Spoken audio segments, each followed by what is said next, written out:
여러분, 아름다운 가을날 충분히 누리고 계신가요?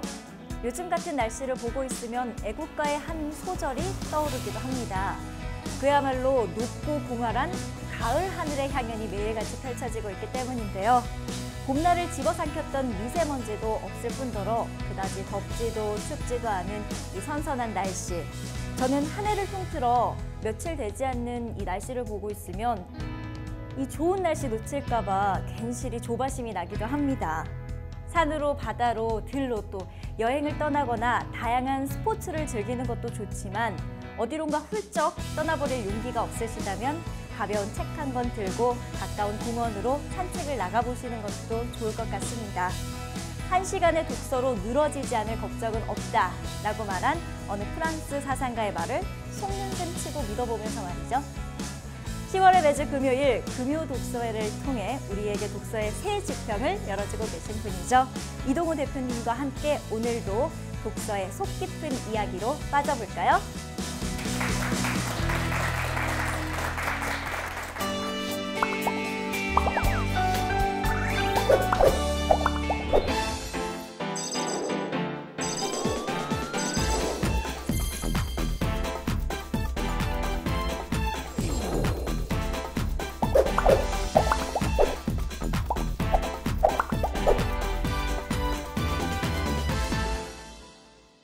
예, 소개받은 이동우입니다. 여러분 반갑습니다. 예.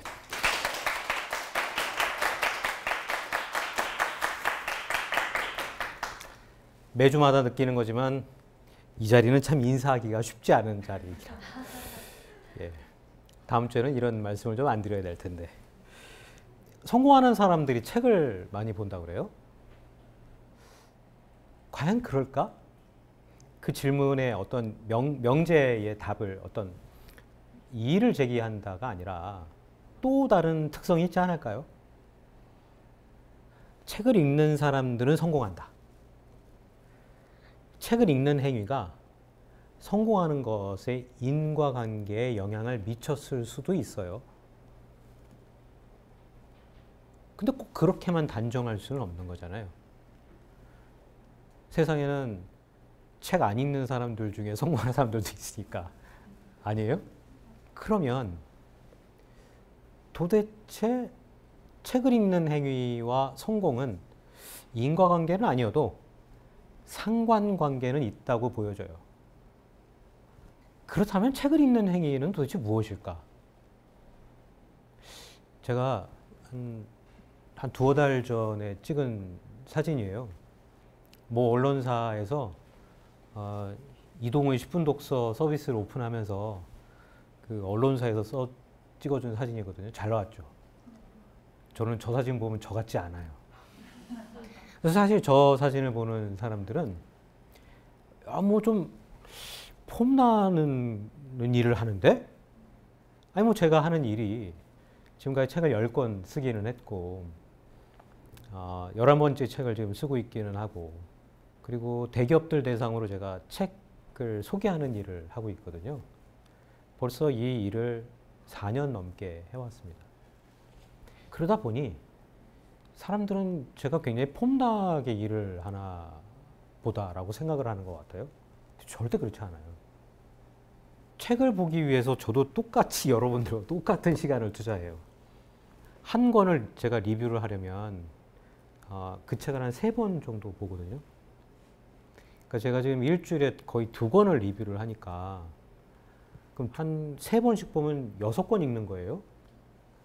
그 2권만 보지는 않아요. 다른 책도 봐야 되잖아요. 검토도 해야 되니까. 그럼 보는 시간이 도대체 몇 시간이지? 생각하면 답이 없어요. 그래서 저는 일상생활을 어떻게 사냐면 한 4시 반쯤에 일어나고 한 9시 정도에는 자요. 뭐 심야 드라마를 본다던가 심야 영화를 본 기억은 한참 몇 년 된 것 같아요.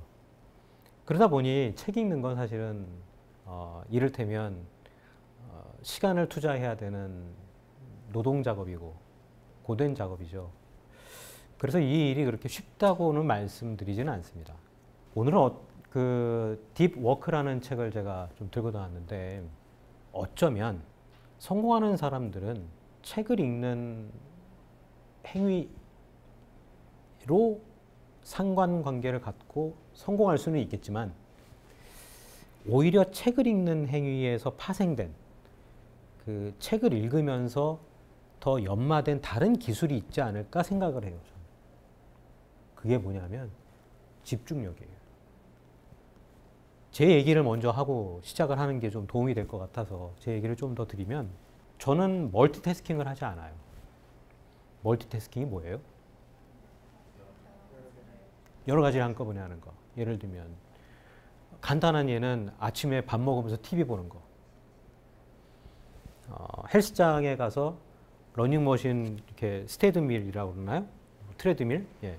트레드밀에 올라가서 걷거나 뛰면서 TV 보기. 운전하면서 음악 듣기. 이런 게 다 전부 다 어떻게 보면 멀티태스킹이에요. 기업에서의 멀티태스킹은 좀 다른 의미로 쓰여요. 기업에서는 왜 상사들이 부하한테 야 이거 좀 해봐. 저기 마케팅 조사서 좀 가져와. 1시간 있다가 야 어저께 맡긴 거 어떻게 됐니? 또 1시간 또 있다가 밥 먹고 와서는 야 그거 지난주에 맡긴 거 있잖아. 그거 좀 뭐 잘 되고 있나? 그러면 그 명령을 한꺼번에 다 받은 이 부하 직원은 머릿속에 3개가 돌아가야 되잖아요. 잘할 수 있을까요? 그러니까 어느 장단에 일을 맞춰야 될지 모르겠다. 이게 사실 부하 직원들의 볼멘소리이기는 한데 저는 멀티태스킹을 하지 않아요. 책을 계속 많이 보다 보니까 바뀐 버릇이기도 해요. 예전에는 러닝머신에 올라가서 영화 한 편 보고 내려온 적도 있고 뭐 저 마라톤 완주도 해봤으니까 러닝머신에서 저기 음료수 2통 마시고 한 3-4시간도 뛰고 막 그랬거든요. 그래서 저는 꾸준하게 뭔가를 하는 거를 잘해요. 지구력은 있는 것 같아요. 그런데 이 책을 보는 작업과 집중력에는 굉장히 연관성이 있는 것 같아요. 저는 사실 지금은 1인 기업이거든요. 저는 1인 기업인데 저하고 일을 하는 기업들은 다 대기업이에요. 그러니까 제가 매주마다 만드는 영상을 시청하는 사람이 기업에 30만 명이 지금 넘으니까. 근데 문제는 그 시간 안에 무언가를 끝 맞춰야 되잖아요. 예를 들면 누구에게 이메일을 보낸다. 그러면 앉은 자리에서 30분 안에 끝내야 되고 왜? 누가 해줄 사람이 없잖아요. 영상을 만들던 기획서를 만들던 제가 다 해야 되잖아요. 근데 이게 책을 보면서 자연스럽게 생겨난 버릇이기도 해요.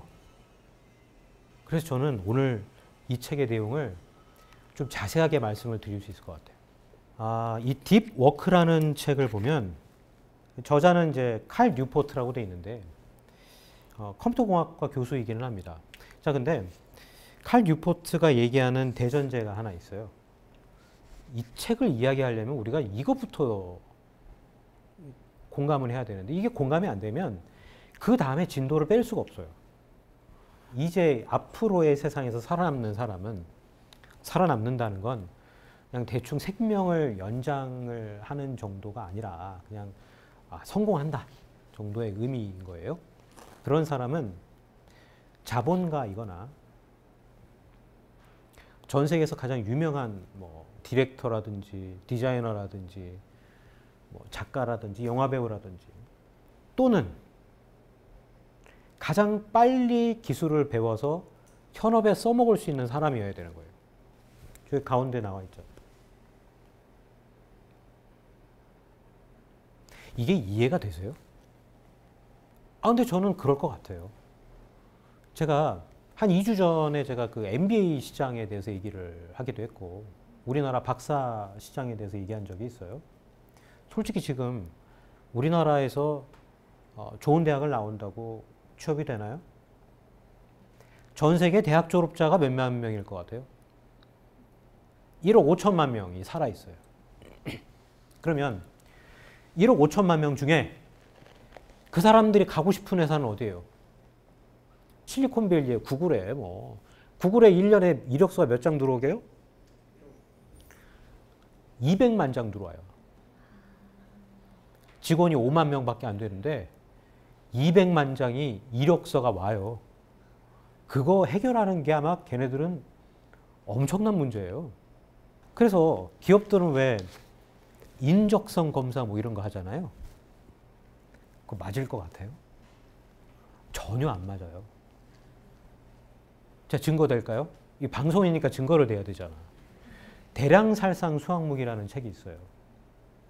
그 사람은 수학자였고 원래 교수였다가 그 아마존의 제프 베조스가 원래는 인베스트먼트 뱅킹에 있었거든요. 뱅크에. 그 회사에 같이 근무했던 그 수학자예요. 교수였고 박사예요. 그러니까 이 사람이 이제 빅데이터와 관련한 일들을 했는데요. 그 대량살상 수학무기라는 책에 보면 인적성 검사와 직무 연관성은 그리고 나중에 직무를 맡았을 때의 직무 어떤 성취도 전혀 관계가 없다. 그럼에도 불구하고 기업들은 그걸 왜 해요? 비용 절감 때문에 해요. 구글의 아침은 자유가 시작된다라는 책이 있어요. 좀 적어봐요. 좀 방송 보시는 분도 좀 적으세요. 좀. 구글의 아침은 자유가 시작된다. 이 책이 누가 썼냐면 라즐로복이라는 사람이 썼는데 라즐로복은 구글의 직원이 5천 명일 때부터 지금 5만 명이 넘을 때까지 총 인사 책임자를 맡은 사람이에요. 지금도 뭐 인사 책임자예요. 구글의 인사팀의 이름은 우리나라처럼 뭐 휴먼 리소스 뭐 이런 말을 쓰지 않고 People Analytic 팀이라고 불러요. 그러니까 사람 분석팀, 인간 분석팀이에요. 근데 그 라즐로복이 처음에 쓴 책에 그 서두에 보면 어떤 얘기가 나오냐면 영국의 한 대학교에서 조사를 해요. 자, 이제 여러분들과 저를 화면을 바꿔보는 거예요. 바꿔서 생각해 보는 거예요. 제가 피면접자고 여러분들은 면접관이에요. 그게 맞죠? 그렇죠? 예, 피면접자라고 부르죠? 그럼 제가 이제 밖에서 걸어 들어와서 여기에 딱 앉아요. 근데 카메라는 나를 찍지 않고 카메라가 여러분들을 찍는 거예요. 여기에 카메라가 한 대 있으니까. 아, 이동우가 걸어 들어온다. 그리고 사람들의 표정을 딱 찍는 거예요. 이렇게. 딱 10초만. 그것도 10초만. 뭐 1분도 필요 없어. 10초면 제가 들어와서 안녕하세요 하는 정도일 거예요. 아마. 그죠? 10초만 계속 클립한 영상을 이 방에 있지 않은 제3자한테 보여줘요. 질문이 이거죠. 여기 있는 사람들이 얘를 뽑았을 것 같아? 안 뽑았을 것 같아? 이 가능한 일이에요? 그러면 제3자가 그걸 알아맞힐 수 있어요? 근데 놀랍게도 90%가 맞췄어. 그러니까 이게 사람들은 자기 딱 사람을 보면 그 왜 마케팅 이론에 그러잖아요. 아, 뭐 7초면 안다. 뭐 3초면 안다. 뭐 이런 얘기 있었잖아요. 아, 그러니까 저 사람을 딱 보고서 나하고 같은 과네? 뭐 이렇게 되면 걔 뽑는 거예요. 전문성이고 뭐고 다 필요 없어. 이거를 우리가 공감하는 순간 우리가 보는 세계는 달라질 수 있어요. 학력 인플레가 지금 얼마나 심해요? 제가 이거를 왜 여러분들한테 이걸 제가 다시 거꾸로 돌아가서 말씀을 드리냐면 이 가운데 있는 이 세 줄을 우리가 인정하지 못하기 때문에 앞으로 살아남는 사람 아니 어느 TV CF에 나오더만 세상은 2등을 기억하지 않는다면서요. 2등 기억하나요? 아니 동메달, 은메달, 금메달 딴 사람들을 설문조사해 보면 은메달 딴 사람이 제일 기분이 나쁘고 물론 금메달 딴 사람이 기분이 제일 좋겠지만 그 다음이 동메달이라고 하지 않아요? 은메달은 2위잖아요. 아니 그리고 전 세계에서 만약에 뭔가 거의 모든 게 평준화되어 있어요. 그래서 전 세계에서 자바스크립트를 짤 줄 아는 사람은 뭐 몇백만 명이 될 수 있지만 실제 페이스북, 구글, 우버 또는 비트코인 등등의 핵심 알고리즘을 알고 있는 사람은 단 수십 명에 불과해. 제7의 감각 초연결지능이라는 책에 뭐라고 나오느냐? 뉴 카스트 제도가 떴다는 얘기를 하는 거예요. 아무리 세상이 평준화되어 있지만 그 핵심 알고리즘을 설계하는 사람은 전 세계 수십 명밖에 안 되기 때문에 그들이 설계하는 세상으로 우리의 세상이 바뀌고 있다는 얘기예요. 이건 우리가 따라갈 수 있잖아. 그렇죠? 지금까지 인류가 만들어내서 지금까지 우리의 집중력을 빼앗고 있는 게 얼마나 많아요? 요즘에? 왜 갑자기 이 얘기를 하냐면, 자, 이제는 우리가 이 가운데 있는 이 세 가지를 이해할 수 있기 때문이에요. 앞으로 살아날 수 있는 사람. 저 세 종류 사람밖에 없어요. 그럼 냉정하게 얘기해서 여러분과 제가 자산가는 아니잖아. 그럼 전 세계에서 가장 유명한 사람 아니잖아요. 그럼 뭐 해야 돼요? 가장 빠르게 배우는 사람이어야 해요. 그럼 무엇을 하면 안 돼요? 저는 오늘 여러분들한테 진짜 하기 힘든 거를 하나 숙제를 드릴 거예요. 무엇을 하면 안 돼요? 무엇을 지켜야 해요? 여러분들의 집중력을 살려야지. 그럼 집중력을 살리려면 뭘 해야 돼요? 집중력이 난데없이 하늘에서 떨어지는 선물이 아니에요. 제가 지하철을 자주 타고 다니는데 지하철에서 보는 아주 특이한 사람이 하나 있었어요. 스마트폰이 좀 크더라고요. 뭐 노트 정도 되는 것 같아요. 게임을 이렇게 켜놓고 그 위에다가 그 드라마를 하나 켜서 두 개를 같이 하고 있는 거예요. 근데 그런 사람들 종종 보지 않아요? 식당에 가면 회사 근처에는 어떤 사람들이 또 있냐면 남들보다 좀 일찍 내려오는데 혼자 와. 혼자 와서 여성들이 많이 그런 경우를 많이 봤는데요.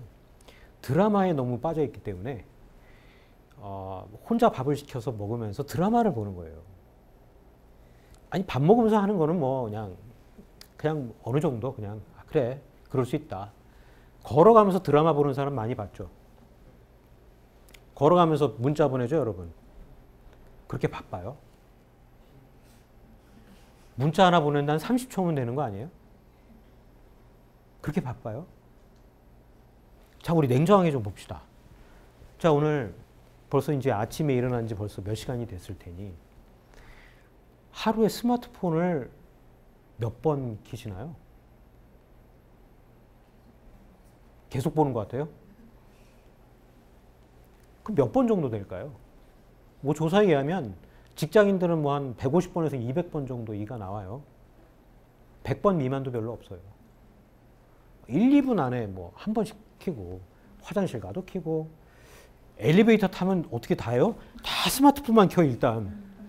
그러면 오늘 아침에 일어나서 지금까지 본 스마트폰의 정보 중에 여러분들은 취업준비생이니까 거기에 필요한 정보를 단 하나라도 본 적 있어요? 아니면 좀 더 범위를 넓혀서 아 이건 내 인생에 꼭 필요한 정보였어 했던 걸 보신 적이 있나요? 아니 오늘이 아니라도 어제까지 포함해서 있나요?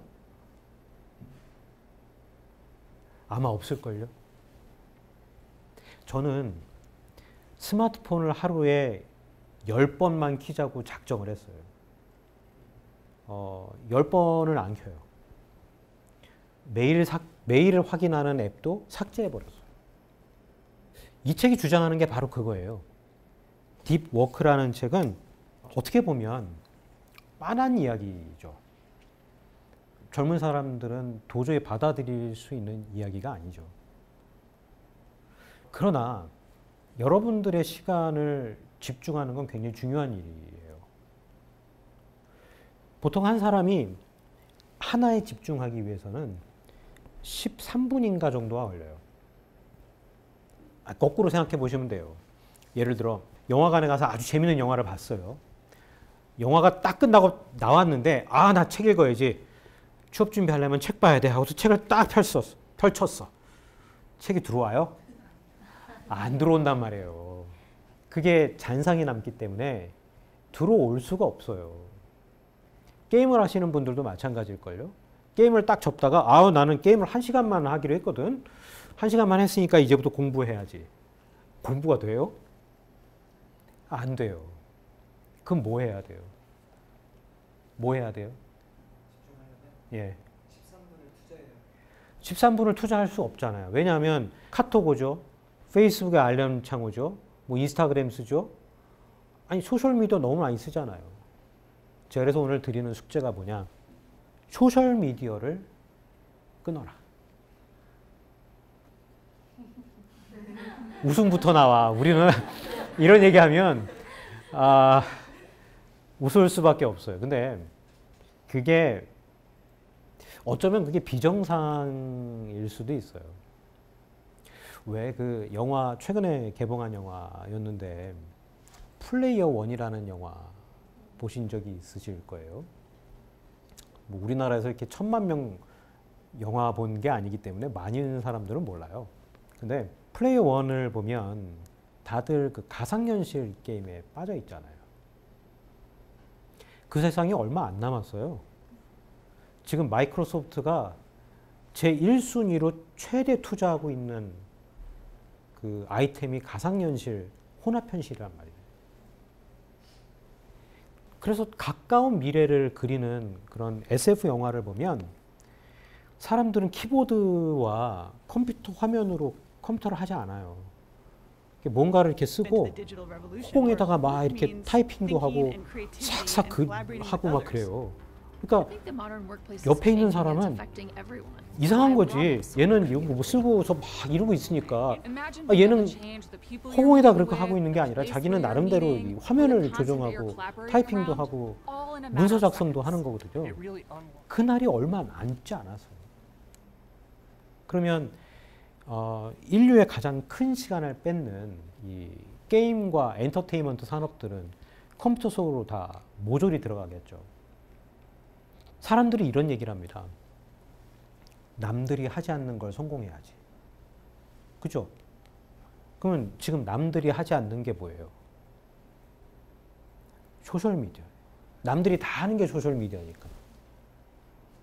실리콘밸리의 그 101번 고속도로에 가보면 뭐라고 써 있는 간판이 있느냐.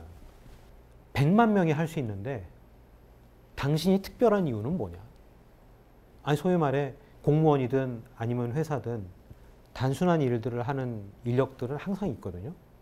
그럼 그 사람을 쏙 빼서 다른 데 놓고 전혀 모르는 사람을 하루나 이틀 가리켜서 앉히면 그 일 할 수 있을까요? 없을까요? 고등교육 받은 사람들 다 해요. 그러면 네가 더 특별한 이유는 뭐냐는 거예요. 우린 여기에 답을 해야 된단 말이에요. 아까 제가 처음에 책을 읽는 사람들이 성공한다라는 얘기를 했잖아요. 또 어쩌면 책을 읽는 것과 성공하는 건 그냥 상관관계일 수 있어요. 인과관계까지 가지 않을 수도 있어요. 제가 볼 때 성공하는 사람들은 집중하는 걸 잘해요. 집중하는 걸 잘하고 어떤 문제든지 집중해서 풀고 거기서 답을 끌어내요. 집중해서 문서 작업을 하고 집중해서 사람을 만난단 말이에요.